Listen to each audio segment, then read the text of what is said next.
such a thing as that. After a grand jury in his state spent 13 months of time and effort and hard work, and then he disregarded it. Well, he said you were not. I got nightmares in my head, I fear thoughts build up until I can't. My mind fills up into a creature, and it haunts me somewhere much deeper. I got nightmares in my head, I fear. Hello and welcome to True Crime Rocket Science, the most authentic voice in true crime. Think about the Ramsey case in the most basic way, through the most basic psychology, via the lens of pageantry. You have a child beauty queen. You have her mother, who is a beauty queen. You have her sister, JONBENET's aunt, who is a beauty queen. You have the very unusual pageantry of the ransom note. You have the house decorated in the pageantry of Christmas. You have the pageantry of the crime scene, besides the staged ransom note, the staging of the flashlight, the staging of the duct tape over JONBENET's mouth after the fact, the staging of friends called over. Pageantry, pageantry, pageantry. You have the 911 call where the caller, desperate for help, frantic for help, hangs up on the cops. Isn't that pageantry too? But easiest to miss is the pageantry in the aftermath. Think about the grand jury investigation as pageantry. Think about where it led and the impression it created. Wasn't that pageantry too? Wasn't that a masterclass really in legal pageantry? Before we get to the rest of this analysis, if you haven't subscribed to the channel, please do. If you have subscribed, you're still not off the hook. Instead of hitting the subscribe button, now's your chance to hit another button, especially if you've never hit it before, the thanks button. I don't do a lot of lives, so if you find this analysis worthwhile, please do hit the thanks button. Please do. I think you can appreciate that a lot of effort, research, work, thinking went into this analysis. So if you find it phenomenal, I think it is phenomenal, do hit the thanks button. And let's get started. Now, in 2024, we never hear of the grand jury trial. Think about it. We never hear about it in the media. We sure as heck never hear about the pageantry, really the duplicity of the whole thing. That discussion is completely drowned out by how incompetent, put up kind of air quotes, how incompetent the Boulder police were over and over again. But on paper, the grand jury reached a conclusion based on a Mount Everest of evidence. There's probably more evidence in this case than in any other true crime case we've ever seen. And yet you've got the district attorney having the temerity to say, we can't take this any further because of insufficient evidence. The Boulder grand jury has completed its work and will not return. No charges have been filed. The grand jurors have done their work extraordinarily well, bringing to bear all of their legal powers, life experiences, and shrewdness. Yet I must report to you that I and my prosecution task force believe we do not have sufficient evidence to warrant the filing of charges against anyone who has been investigated at this time. Sorry, could you say that again? We do not have sufficient evidence. Well, I've written, I think, 11 books on the Ramsey case, not because there was insufficient evidence. There's a book by Lawrence Schiller, I've got it right here. And the book is, including the table of the index, 814 pages long. Is that because of insufficient evidence? I mean, the narrative itself is 792 pages. The Ramsey's own book, Death of Innocence, is 434 pages long. Is that because there's no evidence? There is also Foreign Faction by James Kohler. I've got that book here as well. This book is, let's have a look, 508 pages long. Is that because there's insufficient evidence. Here's another book, JONBENET, Inside the Ramsey Murder Investigation by Steve Thomas. This book is 413 pages long. Is that because there's insufficient evidence? Then there's Paula Woodward's book, We Have Your Daughter. I mean, I'm holding this book in my hand. It feels as heavy as a Bible. And this book is over 500 pages long, disputing, disagreeing with, debating the evidence. We do not have sufficient evidence. So do you agree with the district attorney when he says that? Do you agree that there just wasn't sufficient evidence? Did the grand jury think there wasn't sufficient evidence? Did the Ramseys say there wasn't sufficient evidence to prove the intruder theory? Did Lou Smith say there wasn't sufficient evidence to prove his theory? Did anyone else say anything about insufficient evidence? For God's sake, how is a 3-page ransom note insufficient evidence of anything? And so my question to you is, isn't this pageantry, this whole thing about insufficient evidence and so on, isn't this also an example of pageantry, but legal pageantry, isn't it? To repeat, on paper, the grand jury reached a conclusion based on the Mount Everest of evidence. The grand jury investigation took 13 months, not 3 days or 3 weeks, 13 months. There's probably more evidence, as I say, in this case than any other true crime case we've ever seen. And so to derail their efforts by implying that no charges, no indictments were voted on, that is real deception. I've always wondered, though, when did the Ramseys find out about it? Did they know the wool had been pulled over everyone's eyes before the grand jury announcement by DA Alex Hunter on October 13th, 1999? Did they know that day or any day since? Did they know it in 2000 during their interview with Larry King? Did Patsy know? Did John know? Or did they find out when we found out in 2013? Well, this little aside from Patsy, and this is classic Patsy, may provide a clue. It happens at 26 minutes 10 seconds in the first of the 2 interviews with Larry King in March 2000. And in order to address this question, we have to carefully pay attention to Patsy's face, Patsy's words, Patsy's effect, Patsy's body language, and also the overall context during that period and subsequent in order to feel our way to the answer here. You know, I named the first series of books I wrote on this case when I first dealt with the Ramsey case. I called it The Craven Silence. And, you know, it was basically the DA saying this whole thing, insufficient evidence. And then for 13 years, we were led to believe that no charges had been filed, that the grand jury had found insufficient evidence. There was 13 years of silence following this whole thing where nothing happened in the Ramsey case. And then we found out that the grand jury had thought something. But you had this silence from the district attorney, from that side of the whole legal equation. 13 years of craven silence.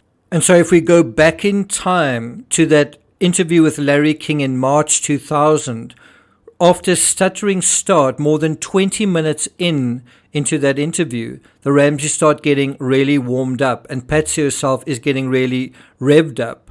And so now let's examine the clip where Patsy talks about the grand jury through these 3 dimensions: words, body language, and context.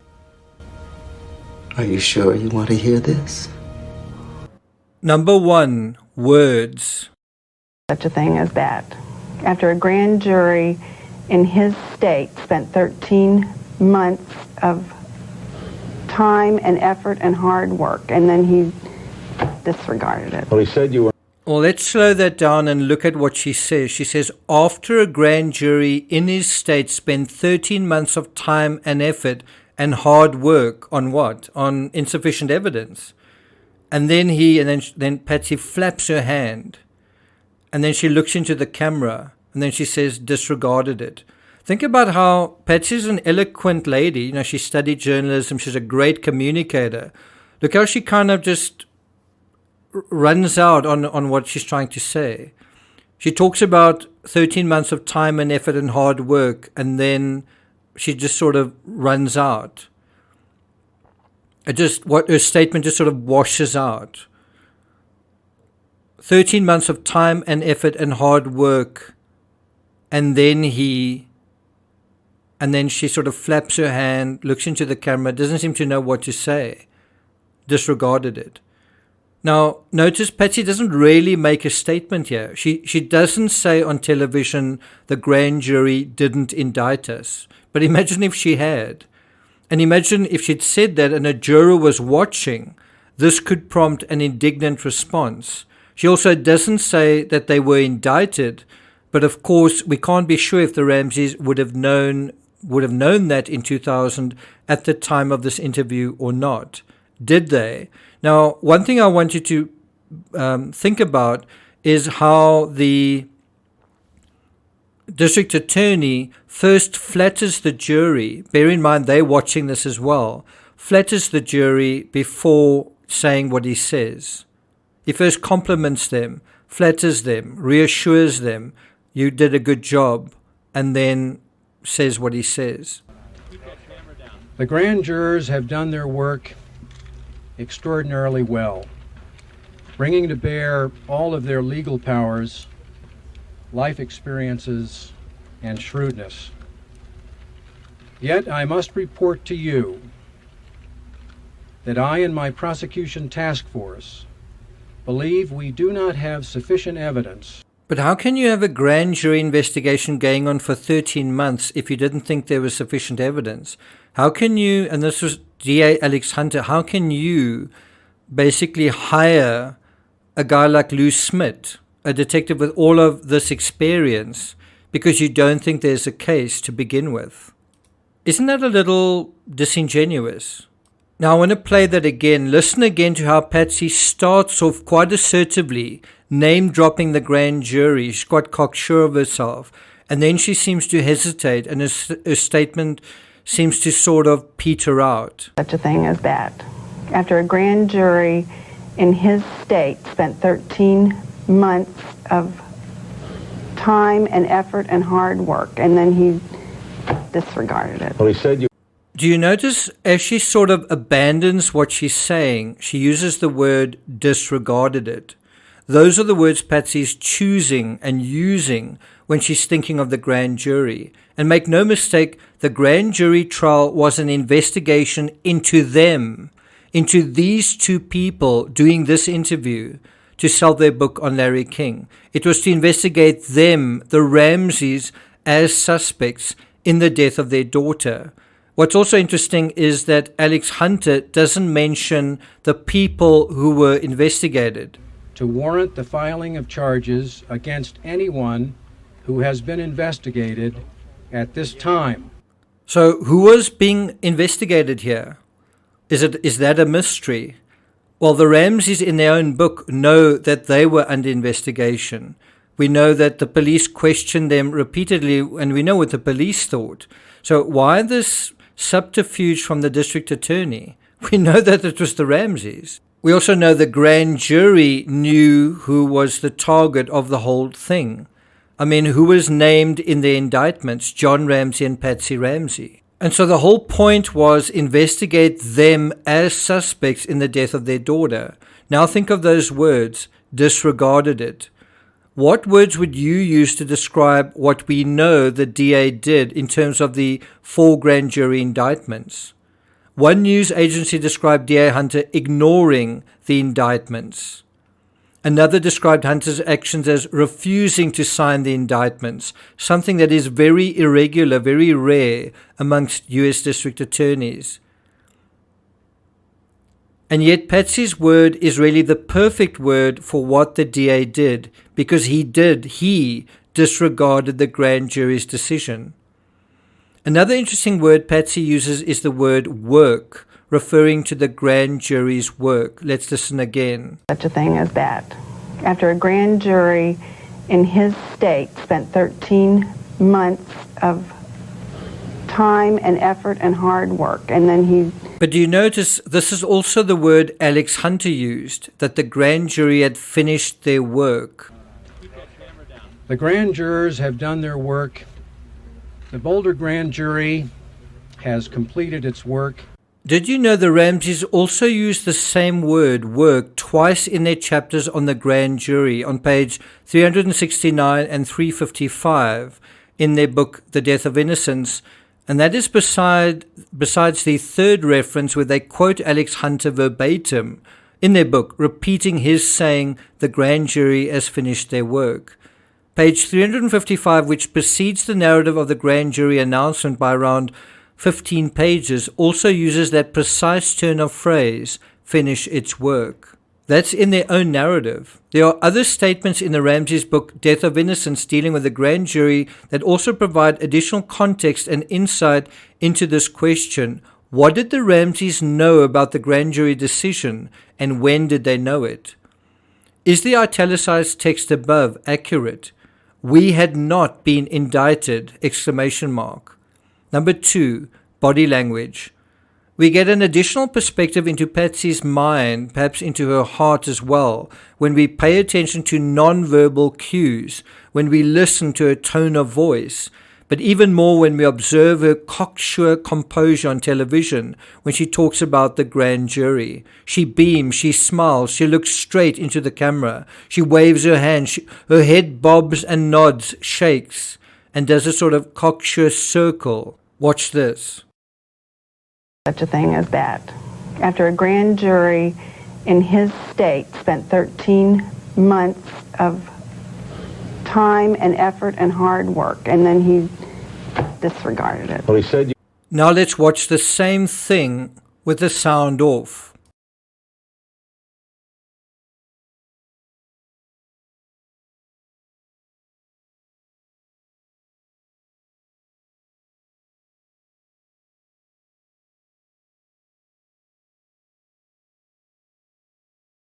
Through that entire moment, Patsy's head is almost like on a bauble. It just wobbles the whole time. She's so almost, caught up, reveling in the confidence that she has in what she seems to know.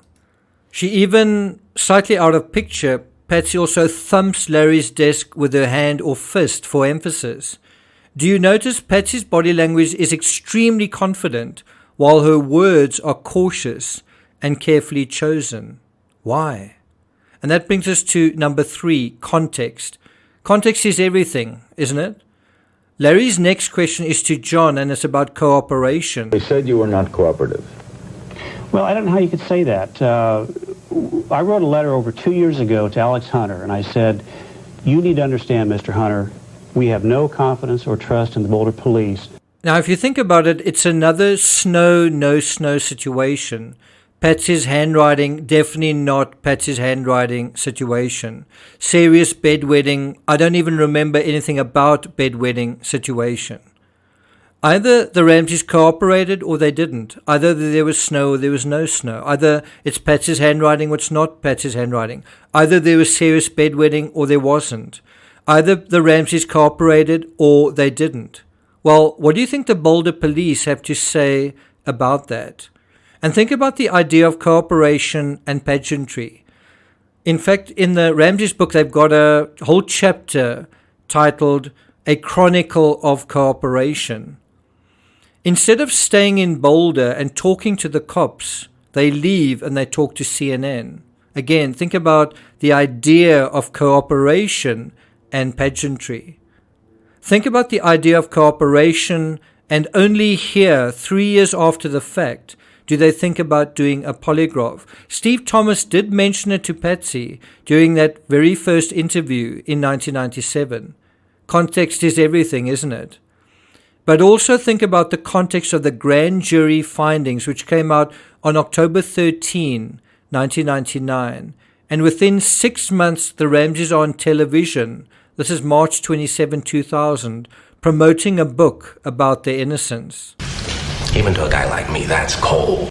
The book is 430 pages. Are you telling me they started writing a book about their innocence in October and by March, barely 6 months later, it's already out in print. Well, that is perhaps a narrative, a question, and an answer for another time.